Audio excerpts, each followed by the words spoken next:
जय हिंद, वंदे मातरम, भारत माता की जय। राष्ट्रवाद की बात प्रहार के साथ में आप सभी का हार्दिक स्वागत है। दोस्तों, आज बहुत ज़बरदस्त मुद्दा है महाराष्ट्र। और महाराष्ट्र में आज देश के केंद्रीय गृह मंत्री श्रीमान अमित शाह जी आए थे पुणे में। महाराष्ट्र भारतीय जनता पार्टी अधिवेशन चल रहा था और उनके पहले जो युवाओं में जोश दिखा वो हमारे सभी कार्यकर्ताओं ने दिखा दिया कि हम 2019 से भी ज़्यादा और 2014 से भी ज़्यादा सीट अब की बार जीत के दिखाएंगे। ऐसा मंत्र सभी कार्यकर्ताओं को अमित शाह जी ने दिया, जो ऊर्जा भरा। और उसके पहले महाराष्ट्र के उप मुख्यमंत्री श्री देवेंद्र फडणवीस, जो कि महाराष्ट्र के चाणक्य हैं, उन्होंने जो योजनाएं बताई, जितनी योजनाएं आज महाराष्ट्र में चल रही हैं, और इन योजनाओं को आगे भी ऐसे ही चलते रहना है। तो दोस्तों, पूना में वो बाटप सभागृह में कार्यक्रम चल रहा था और पूरे महाराष्ट्र के पदाधिकारी उसमें आए हुए थे और मेरा भी जाना हुआ। मैं भी महाराष्ट्र गया था और इतना खूबसूरत ऐसा अंदाज मैंने देखा, मज़ा आ गया। तो इसके पहले वहाँ से बाटप जी लगातार सांसद हुआ करते थे, मगर पिछली बार उपचुनाव हुआ, दुर्भाग्य था कि तिलक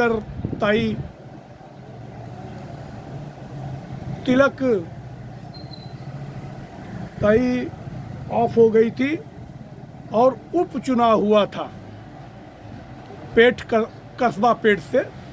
और वहाँ पे महाविकास अघाड़ी, जो महाविनाश अघाड़ी हम कहते हैं, महाविनाश अघाड़ी के उम्मीदवार थे रविंद्र धांगेकर। और रविंद्र धांगेकर एक उपचुनाव क्या जीत लिए, ऐसा लग रहा था कि पूरा महाराष्ट्र जीत गए लोग, वही ओवर कॉन्फिडेंट। और अब की बार जब वहाँ पे लोकसभा चुनाव था पूना का, तो रविंद्र धांगेकर को वहाँ पे खासदार के टिकट पे खड़ा किया गया। और रिजल्ट क्या हुआ कि मोहोल जी वहाँ से चुनाव जीते और प्रचंड मत से भारतीय जनता पार्टी की वहाँ पे विजय हुई। तो आज जो मंत्र अमित शाह जी ने और सभी वरिष्ठ पदाधिकारियों ने दिया, मैं आप लोगों को बताना चाहता हूँ कि देवेंद्र फडणवीस जी ने कहा कि जो मैं यहाँ पे योजनाएं लाया हूँ, लाडली बहना योजना, पहले मैं लाडली बहना योजना के लिए मैं अपने सभी व्यूअरों को बताना चाहता हूँ, अपने सभी मित्रों को बताना चाहता हूँ कि लाडली बहना योजना का जो फॉर्म भरना है, आप फॉर्म भर के या तो भारतीय जनता पार्टी कार्यालय में देना या तो शिवसेना कार्यालय में देना। इन महाविनाश अघाड़ी के कार्यालय में अगर आप दिए तो ये लोग क्या कहेंगे, केवल जनता को गुमराह करेंगे। जैसा ये लोगों ने झूठ बोलकर कि संविधान ख़त्म कर दिया जाएगा, अगर भारतीय जनता पार्टी को 400 सीट मिलेगी तो बाबा साहब अम्बेडकर का संविधान बदल दिया जाएगा। दूसरा बात इन्होंने कहा कि मैं हर महीने 8,500 खटाखट। तो दोनों जगह झूठ की दुकान ज़्यादा दिन चलती नहीं है। तो देवेंद्र जी ने कहा कि पूरे महाराष्ट्र से मैं अपील करना चाहता हूँ, जितनी भी हमारी बहनें हैं, जो लाडली बहना योजना आई है, इसका फॉर्म भर के वो भारतीय जनता पार्टी के कार्यालय में या फिर शिवसेना के कार्यालय में अपना फॉर्म दें। और 3.5 करोड़ महिलाओं को ये योजना दी जाएगी, 1,500 रुपया पर महीना। और ये उन्होंने कहा कि ये कोई अनुदान नहीं देंगे हम, ये कोई सहायता राशि नहीं देंगे हम, ये तो उनका हक है, क्योंकि महाराष्ट्र की जो महिलाएं हैं, इन्होंने जैसा भारतीय जनता पार्टी को और महायुति सरकार को इतना प्रचंड मत दिया है कि 2014 से लगातार भारतीय जनता पार्टी और हमारे सहयोगी दल एकनाथ शिंदे जी यहाँ के मुख्यमंत्री हैं। दूसरी बात, देवेंद्र जी ने कहा कि लाडला भाई योजना में 12वीं पास स्टूडेंट को 6,000 पर मंथ और डिप्लोमा वालों को 8,000 पर मंथ और ग्रेजुएट लोगों को 10,000 पर मंथ दिया जाएगा। और ये योजना सिर्फ चुनाव तक नहीं, ये आगे भी, जैसे किसान सम्मान निधि आज 2015 से लगातार चल रही है, उसकी 17वीं किस्त मोदी जी ने दिया है, वैसा ही ये योजनाएं हर बेरोजगार लोगों को। और दूसरी चीज उन्होंने कहा कि मैं 10 लाख लोगों को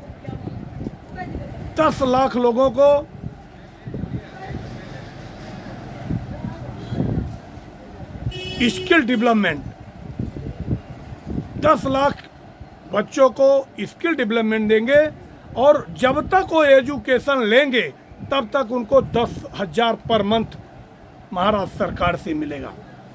ये स्वागत योग्य कदम है। और दूसरी बात उन्होंने कहा कि महाराष्ट्र के किसानों को, शेतकरी को पूरा उनको बीज फ्री दिया जाएगा, चाहे जितना एकड़ उनके पास ज़मीन है उनको फ्री बीज दिया जाएगा, बीज का कोई पैसा नहीं लगेगा। दूसरा, लाइट बिल के लिए उन्होंने कहा कि मेरी योजना जो आ रही है सोलर पैनल की योजना, आने वाले टाइम में महाराष्ट्र के सारे किसानों को फ्री में उनको बिजली दी जाएगी। ये भी एक स्वागत योग्य कदम है। और ये केंद्र में नरेंद्र और महाराष्ट्र में देवेंद्र, एक गारंटी है, इसमें कोई फेरबदल नहीं होगा। तीसरी बात उन्होंने कहा कि यहाँ का जो किसान निधि 6,000 केंद्र सरकार से आता है और 6,000 महाराष्ट्र सरकार देता है, ये भी एक स्वागत योग्य कदम है। अगली बात उन्होंने कहा कि हमारा एक ही मकसद है कि हमारे जो भी कार्यकर्ता हैं, हमारी जितनी योजनाएं हैं, उनको एक एक घर घर तक पहुंचाना होगा। और अगर जो भी फेक नैरेटिव ये महाविनाश अघाड़ी के तरफ से बनाए जाते हैं, उसका हमें जम के काउंटर करना पड़ेगा। पिछली बार हम इनके फेक नैरेटिव को हम काउंटर नहीं कर पाए, इसके लिए हमारे सिर्फ 2 लाख वोट कम हुए हैं। और 2 लाख वोट कम हुए हैं, अभी वो केवल लाडकी बहना योजना आई, 2 लाख वोट हमारे बढ़ गए। शौक से क्या?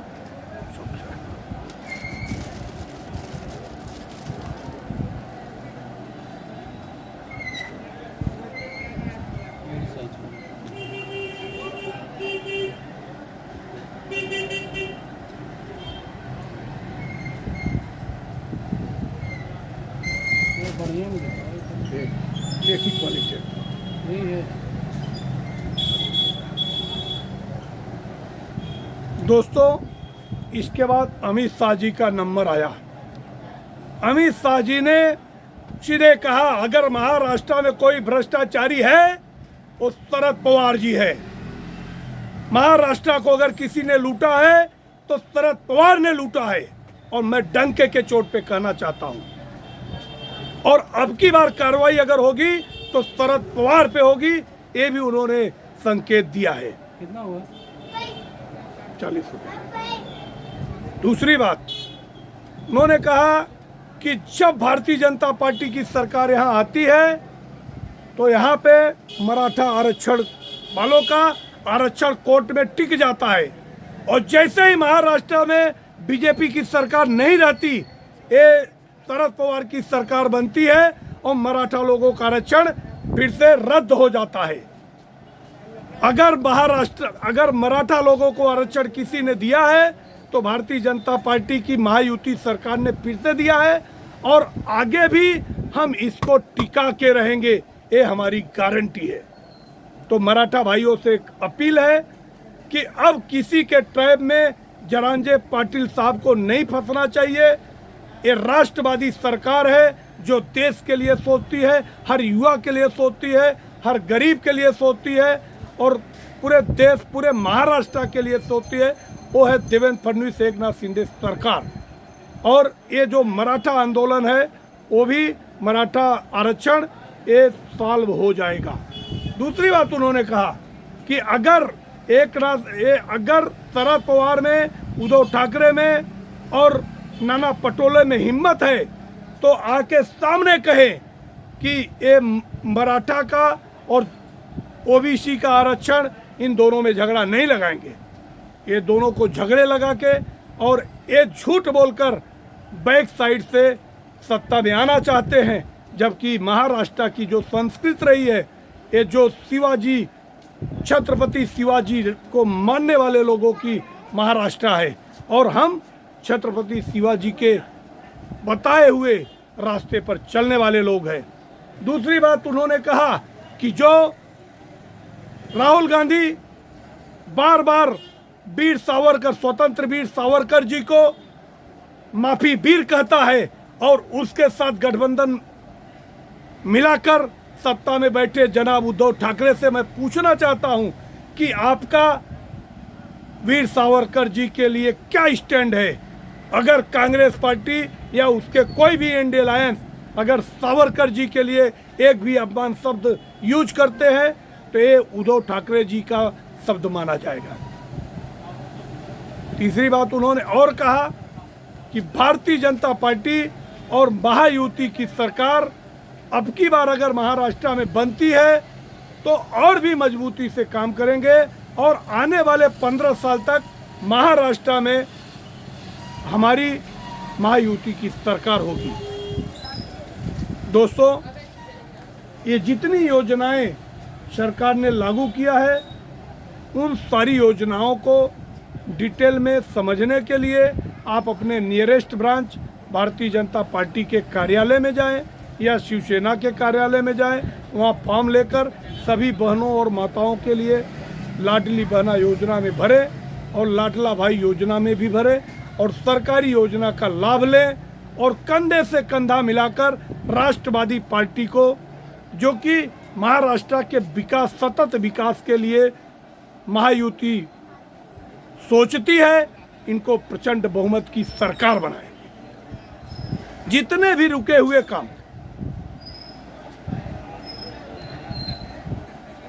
किसान सम्मान निधि, प्रधानमंत्री आवास योजना, सारा मेट्रो परियोजना, उसके बाद जितनी योजनाएं थी जनाब उद्धव ठाकरे ने अपने शासनकाल में सभी योजनाओं को बंद करके सिर्फ लूटने का काम किया।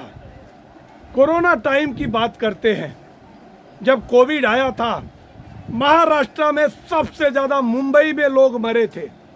अगर उसके लिए उसमें जो घोटाले हुए हैं सारे घोटाले का जांच हो रहा है और जल्द ही दूध का दूध पानी का पानी होगा कि ये उद्धव ठाकरे जी मुंह दिखाने लायक नहीं बचेंगे, ऐसा